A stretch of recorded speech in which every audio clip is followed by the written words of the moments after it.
Hello YouTube, c'est Chris et bienvenue sur LMDC 2.0. Dans cette vidéo, j'ai choisi de vous présenter le Walking Pad L1 Pro de chez Xiaomi. Comme son nom l'indique, c'est tout simplement un tapis de marche, voire même un tapis de course, mais qui a la particularité de se plier. Mais comme d'habitude, on voit ça juste après l'introduction.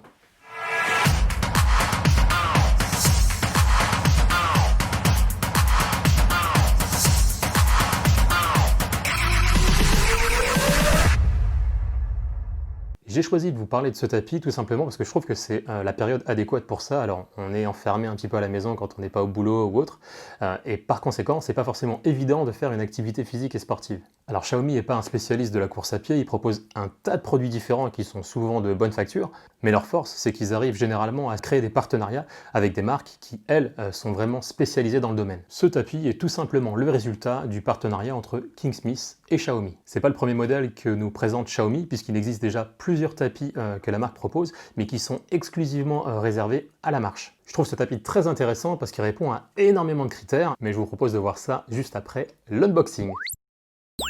Alors sachez premièrement que le gabarit du carton est relativement modéré, en tout cas pour un tapis de course. Ce qui est un peu plus gênant en revanche, c'est son poids, puisqu'il pèse mine de rien 40 kg. Donc si vous habitez en appartement éventuellement sans ascenseur et au dernier étage, je vous conseille vivement de demander un petit peu d'aide. À l'intérieur du colis, vous allez retrouver bien sûr le tapis de marche et sa documentation. On va retrouver un petit peu d'outillage comme une clé scipan et un lubrifiant pour pouvoir faire l'entretien du tapis de marche. Et pour finir, on retrouvera le coupe-circuit, le câble d'alimentation et la télécommande fournie avec sa pile. Comme vous pouvez le constater, Xiaomi a pris soin d'installer deux roulettes au niveau du moteur, ce qui vous permettra de déplacer facilement votre tapis. Pour le monter, pas besoin d'être bricoleur puisqu'il est déjà entièrement assemblé. Vous n'avez simplement qu'à libérer les deux attaches rapides pour pouvoir sortir le support main, de dévisser deux molettes pour pouvoir le positionner à la verticale. Et enfin, il ne reste plus qu'à déplier le tapis.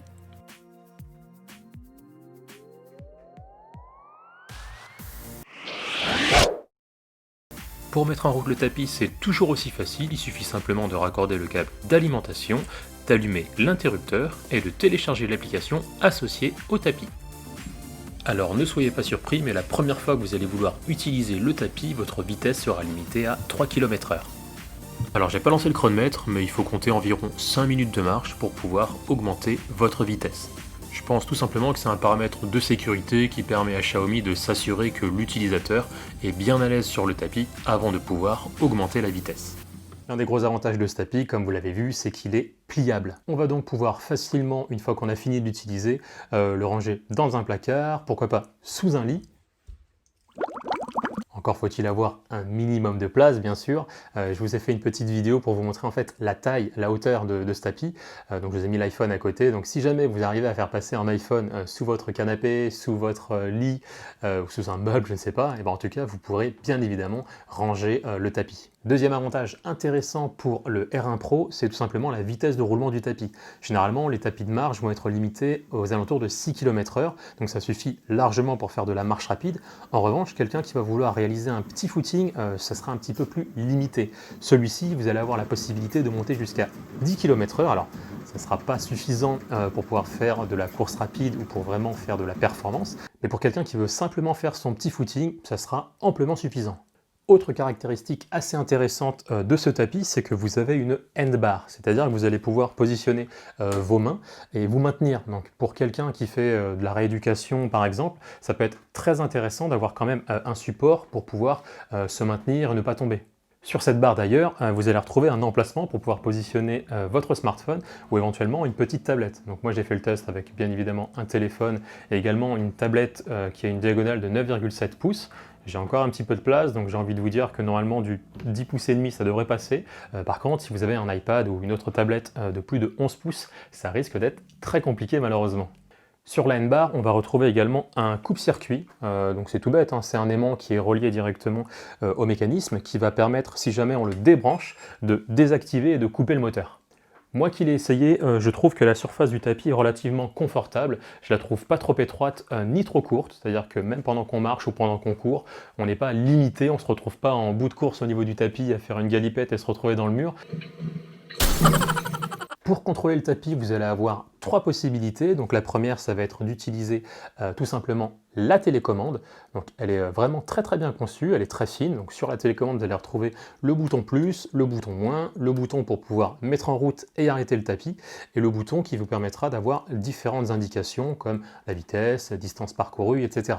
Pour fonctionner, il faudra mettre à l'intérieur de la télécommande une pile CR2032 qui est fournie avec le tapis, c'est plutôt pas mal. Deuxième possibilité pour utiliser le R1 Pro, c'est de le mettre en mode automatique, c'est-à-dire qu'on n'aura pas besoin de la télécommande pour pouvoir lancer la mise en route, on pourra le faire directement en s'installant sur le tapis. En fait, on a des capteurs sur le tapis, donc on a trois zones, une zone de mise en route, une zone d'arrêt et une zone de maintien de vitesse, qui va permettre en fait de déclencher tout simplement la rotation du moteur. En ce qui me concerne, donc je l'ai mis en mode automatique, je n'ai réussi uniquement qu'à l'utiliser en mode marche.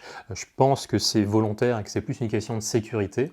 L'avantage de ce capteur, mis à part le fait qu'il va pouvoir déclencher le tapis, c'est qu'il va pouvoir en fait analyser qui est sur le tapis. Et du coup, si jamais vous avez des enfants à la maison, là, vraiment je parle d'enfants très jeunes qui sont assez légers, le tapis ne se mettra pas en route. Pareil, donc moi j'ai un tout petit chat, si jamais il est sur le tapis, bien évidemment j'ai essayé de le mettre en route, ça ne se met pas du tout en route. Dernière façon de le contrôler, c'est directement depuis l'application. Sur l'application, on va retrouver exactement les mêmes contrôles que sur la télécommande, à savoir le bouton pour mettre en route le tapis, le bouton Start et Pause, et également le bouton pour changer de mode. On retrouve également les mêmes indications que se présentent sur l'écran du tapis, à savoir la durée d'exercice, le nombre de kilomètres parcourus et la vitesse de marche. L'avantage de l'application, c'est qu'elle nous permet de sélectionner directement l'information souhaitée, contrairement au tapis qui lui fait défiler les informations dans un ordre préenregistré. Je vous donne des données qui sont relativement importantes, je trouve. Donc tout d'abord, le poids maximal de l'utilisateur. Donc ce qu'il faut savoir, c'est que le tapis pourra supporter un poids maximal de 110 kg.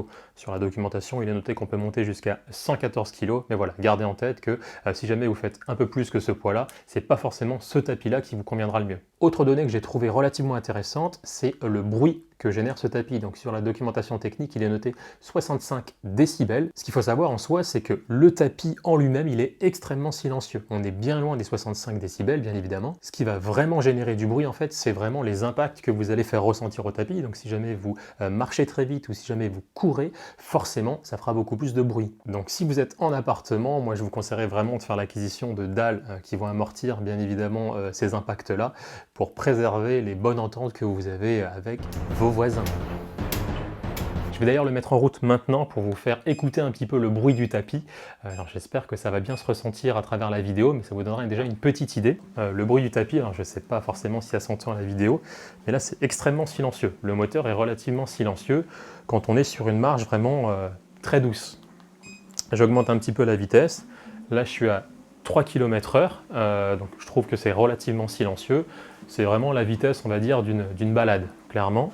Et puis forcément, si je me mets en mode footing, là, ce qui vraiment fait du bruit, c'est encore les impacts. Et ça vous donne déjà une petite idée. Voilà, j'espère que vous avez apprécié la vidéo. Alors je ne sais pas si vous avez déjà remarqué, mais c'est très tendance en ce moment, surtout sur les personnes qui travaillent à la maison. Les personnes qui ont la chance d'avoir un bureau qui peut s'élever utilisent des fois des tapis pour pouvoir continuer à travailler tout en faisant de l'exercice. Donc c'est plutôt pas mal, moi je trouve ça assez cool. Maintenant, il faut quand même avoir, je pense, un minimum d'habitude. Moi j'ai essayé de rédiger un mail sur mon iPad pendant que j'étais en train d'utiliser le tapis. C'est pas non plus évident. C'est bon pour moi, je vous envoie le mail tout de suite.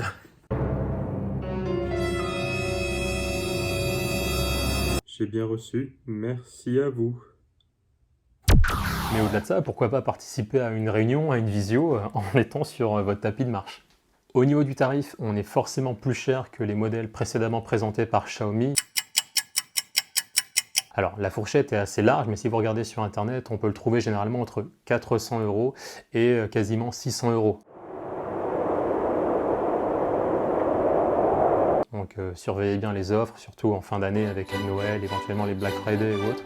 Il y a peut-être moyen de le trouver pour pas trop cher. Voilà, on arrive au bout de cette review, j'espère qu'elle vous aura plu, vous avez peut-être découvert un type de produit que vous ne connaissiez pas forcément. Si c'est le cas, n'hésitez pas à me le faire savoir en mettant un petit j'aime en bas de la vidéo. N'hésitez pas non plus à vous abonner à Le Monde de Chris 2.0, alors c'est vrai que c'est une toute petite chaîne, mais voilà, malgré tout, j'essaie de vous présenter du contenu que je trouve sympa, de vous partager un petit peu mes passions. Donc si vous voulez m'aider à faire grandir justement cette petite chaîne, n'hésitez pas à vous abonner. En attendant la prochaine vidéo, prenez soin de vous, prenez soin de vos proches et à très bientôt sur LMDC 2.0.